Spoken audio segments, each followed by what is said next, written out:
most people normally ask me to teach them how to get money online. So that's why I'm doing this short video. So if you are looking for how to make money online, this is the right video for you. I'll be using about 2 minutes to clear this. If what I have for you guys, anyone who want to make money online in Ghana, I would say the best way to make money online in Ghana that will pay you, your money will not lost. You will not lose your money. You will get everything that you deserve is through YouTube.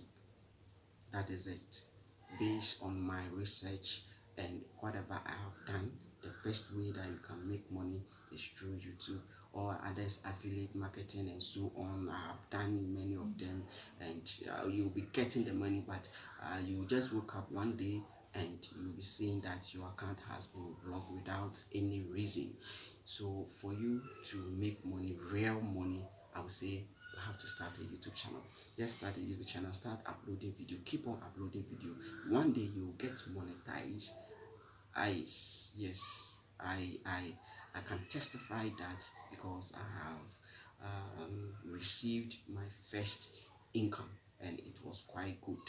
Though I have a small channel, my channel is even less than a year, but it's quite good. So the best way to make money online is through YouTube. If you are new here, don't forget to check the description, join my Telegram groups so that we'll discuss a whole lot of things there, how to make money online, how to do a whole lot of things. See you.